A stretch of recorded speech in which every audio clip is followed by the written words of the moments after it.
So how can we use mindfulness practice in learning mathematics? First of all, do you even know what mindfulness means? Mindfulness is simply becoming aware of your body and your thought and your breath. So when you experience anxiety or negative emotion while learning mathematics, we ask you to just pay attention to the symptoms that are in your body. It's easier to concentrate on the body than the thought. So, for example, somebody gets nervous, they'll say, "My God, I have butterflies in my stomach." That's a physical symptom. So any emotion that you feel has two components, body and thought. And the body is easier to pay attention to. Thoughts you cannot control, they just come. But body sensations, you're not asking to do or change anything, just pay attention. Just paying attention will start to make a difference. So become conscious of your body sensations and become aware of your breath.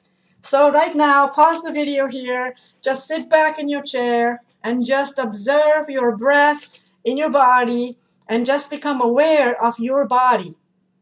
So pause the video here, be quiet, and just observe.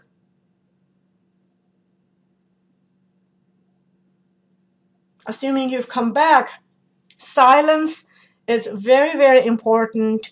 Spend at least 5 or 10 minutes a day, either when you first wake up or right before you go to bed or when you're anxious in an exam. Just sit back. If you're in an exam, put your pencil on the table. Just sit back, relax, close your eyes. It makes it easier to concentrate. If closing eyes makes you anxious, just keep your eyes open, but find a focal point in front of you so that you are not distracted.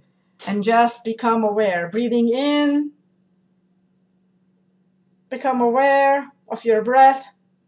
Breathing out, exhale, and become aware of your out breath. Breathing in and breathing out. You're not trying to change anything. You're simply observing the in-breath and the out-breath.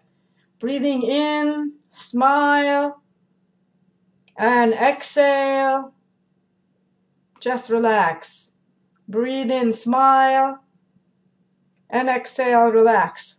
Just doing that will allow you to calm down in exams. I've had many students who have tremendous amount of anxiety, and it was very difficult for them to smile when they were anxious. So one of the things that I read somewhere, I don't remember where I read it, is just hold a pencil sideways in your mouth, which will automatically make your lips, spread out like you were smiling artificially. And even that fake smile is going to change how you feel. And a lot of my students have said that just putting that pencil in their mouth made them feel so stupid that they were no longer stressed out about the exam or the problems, and it really helped them overcome their anxiety. I know it sounds really simple. Some of you might say, how for years I have struggled with anxiety and stress. How can body awareness and just observing your breath allow you to get rid of stress? I had the exact same reaction, and I can tell you that until I was desperate, I did not try these practices, and I can tell you from personal experience that it really does work. So when you're stressed, just sit back and simply observe your breath. And when you're observing your breath in and out, just become more aware of what's happening in your body right now in this present moment, and it will change how you look at the problem or the situation that you are in that's causing you anxiety or stress.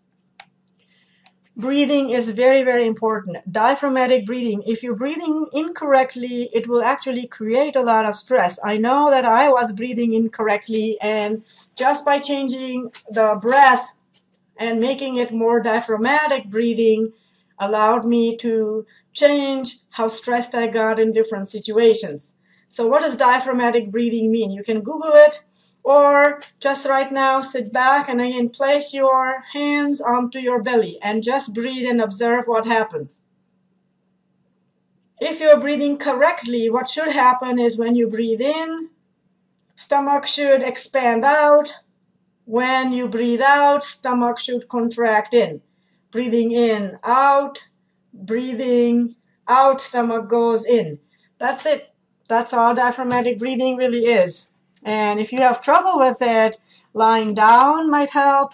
Placing some heavy books on your belly, making them go up and down, that might help. And there are many other techniques that you can look up on the internet. There's also a lot of meditation and mindfulness websites.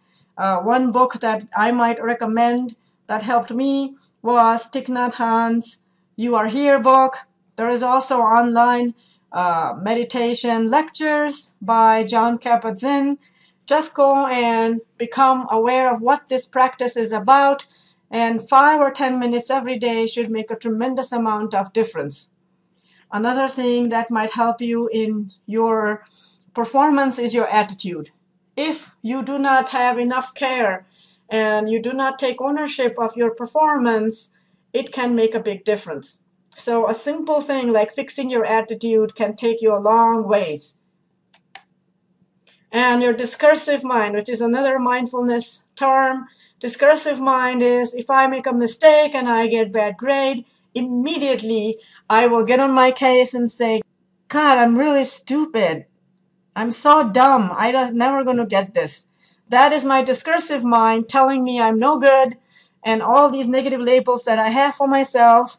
And that is actually a hindrance and doesn't serve any purpose. So you don't have to say I'm good or great, but you can just prevent your discursive mind from kicking in and belittling yourself and judging yourself. So anytime the next moment you get and you start saying these negative labels, stop.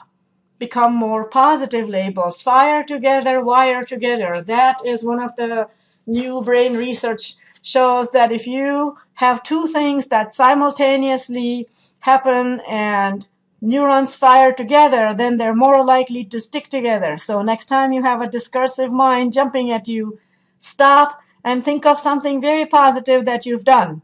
And if every time you do that, little by little, your discursive mind will go into the background and not poke his head out. So don't let your past affect your perception of your ability now. If you've always done very well, then this might not be as important, but past definitely interferes in the present. And if you just keep the past as past and just be in the present moment, a new beginning, then it will help you move forward from where you are at.